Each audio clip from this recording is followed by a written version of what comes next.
Imagine yourself free. God knows that you. Imagine yourself whole.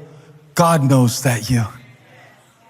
Imagine yourself able to wait and be patient and not respond to every feeling that passes through your central nervous system.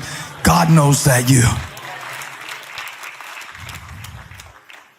When I see myself, how God sees me, and come into alignment with the word that he spoke over me, it's new to me, but not to God. It's new to me, but not to him. One time he was calling this prophet named Jeremiah, and the prophet Jeremiah was full of excuses, just like you, just like me. I met this fellow last year on Elevation Nights named Brendan Burchard. He does a great group for growth online. Look him up. And he was saying these three things that we say to ourselves all the time, and I identified with every single one of them. You ready? This is the excuse that you use to do you at the lower level. One, you say, I don't know how. Two, I don't have it. Three, I'm not like them. Let's break it down. Number one, I don't know how. How many of you had a challenge in 2022 and you excused yourself from embracing it, that God was calling you higher, but you didn't go because you didn't know how? Raise your hand. My hand was the first one up. And the rest of y'all are hypocrites because you either didn't listen or you just want to lie about it. I don't know how to do that. I don't know how. Second one, I don't have that. Raise your hand if you made that last year. I don't have that. Yeah. You could say that about money, time, energy, health, education. What else? Y'all probably got some that I hadn't thought of. Y'all are way more dysfunctional than me. Give me some material here. No, I promise you that's not true. That's very sarcastic. What is it? What is it? All right, so I don't know how to... What? I don't know how to resist it? Oh, be consistent. I like to resist it better. Because that's what I think, right? Like, greater is he that is in you than he that is in the world. I don't know how to fight this. When you've been given into something, and you can just nod like you don't know what I'm talking about. When you've been given into something since you were 10, it's really hard for you to really believe that you can overcome that. And listen, you don't have to admit that that struck a chord, what I just said. Just do you. Pretend like you don't struggle with that. You're such an angel, and I respect you and admire you. I don't know how to resist. I don't know how to be consistent. I don't know how. Well, for me, when I started my workouts, this is so corny, I put a chart on my wall where I could put stars every time I worked out. Because I thought that would reinforce the behavior. I looked like I was 7 years old down there. I'm a grown man with a beard putting stars on a chart, and I still do it. And I filled that sucker up this year. I ran out of blue stars and had to start using the gold ones this year. That's how good I did it, because I'm changing. Oh, I'm not one of these workout people. Well, maybe I am. Maybe I can be one. Maybe I can get a chart. Maybe I am consistent. I'm consistent in this area. Why can't I be consistent in that area? I'm growing up in every respect. I control my tongue in this situation. Why can't I control it in that situation? I made a good decision Monday. Why can't I do it again Tuesday? Why can't I do it again Wednesday? Looks like you know how to be consistent. You're here at church on the first Sunday of the year.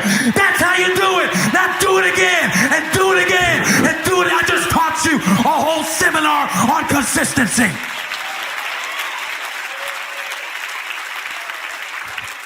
That wasn't true. You know how to be consistent. You know how to do it.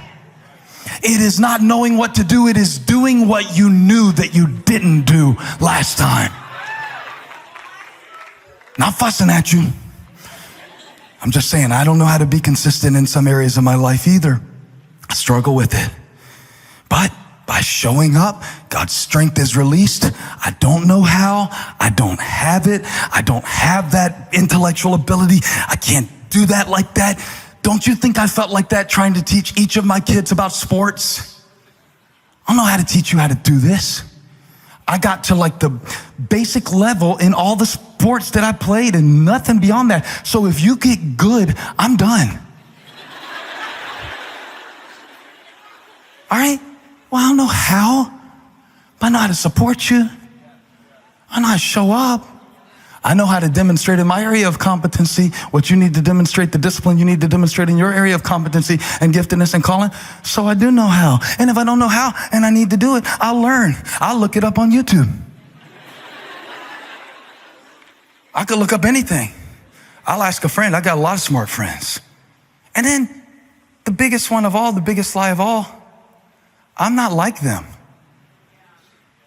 Man, they have a good marriage because their parents had a good marriage. I can't do that. My dad wasn't around. I'm not like those people who grew up there. They know how to deal with money because they grew up around money. I don't know how to deal with money. They know how to pray because they grew up in church. I don't know all these Bible stories. Some of you are here for the first Sunday of this year, and the whole time you've been feeling like, I don't fit in. I don't know these words. I don't know these songs. Why are people standing up and sitting down and standing up and sitting down and standing up and sitting down? And how long does this sermon last anyway? Not like these church people.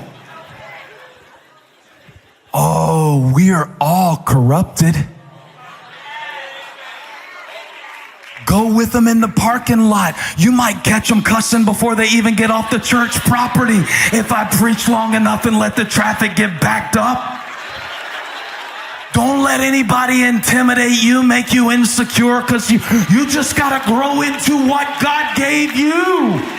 We're all struggling.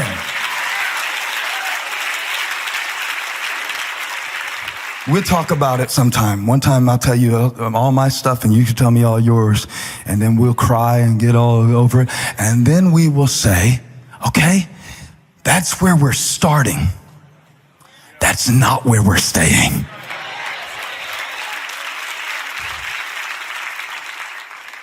So God wanted Jeremiah to go preach. And the Bible says in Jeremiah chapter 1, verse 4, that the word of the Lord came to me. The word of the Lord existed before the world existed. In the beginning was the Word. You know, the book of Genesis says, in the beginning God. The book of John says, in the beginning was the Word. And the Word was with God. And the Word was God. So when Jeremiah says, the word of the Lord came to me, it wasn't just advice that he got. It wasn't just an instruction that he got. It wasn't just something he thought he would try for his New Year's goal.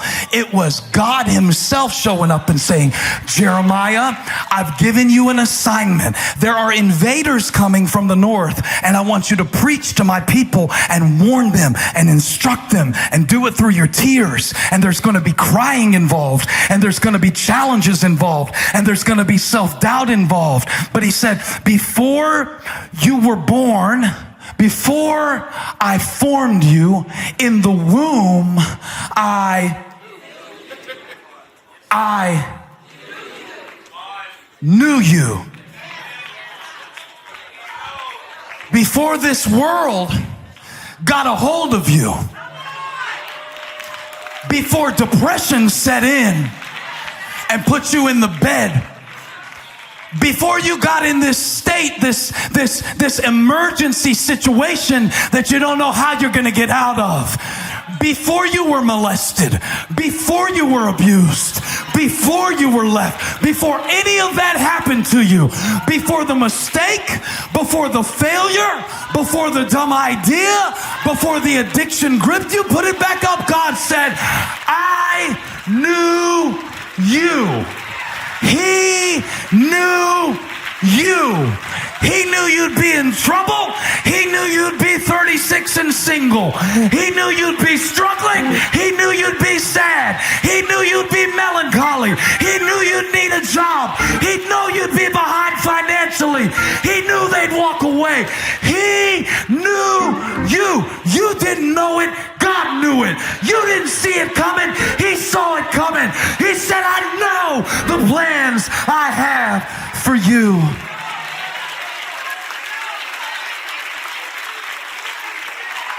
Before any of the crap happened, God said, I had intimate knowledge of your intellect. I see your integrity even when it falters. I see the man you're gonna be if you don't leave and walk away. I see if you submit to the process, how strong you're gonna be. I see the testimony you're gonna be telling your kids 10 years from now, talking about, here's what God did in our home.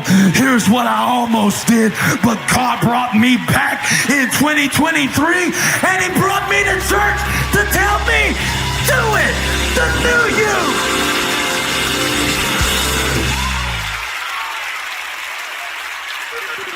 I knew you. I created you before you were corrupted. So I want you to take off what happened to you. Take off the way you've been thinking about it. Take off the story you've been telling yourself. Take off that guilt. Take off that shame. Put it all at the foot of the cross and cast it all on the back of the Christ who paid the price for your sins to be forgiven. It's under the blood now. We're going forward now. We're not talking about that for the rest of your life. We're turning it into something miraculous. It's time to bring it out the oven, baby. It's ready to rise. That's why I brought you to elevation. I'm bringing you up. Come up. Come up. Come up. Come up. Come up and build it. Come up and establish it. Come up and start it. Come up and change it. Come up and break it. Come up.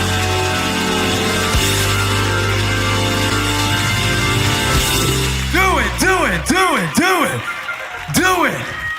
Do it till it's second nature. Do it till it's how you think. Do it till it naturally comes out of your mouth. Do it till it's not so hard anymore.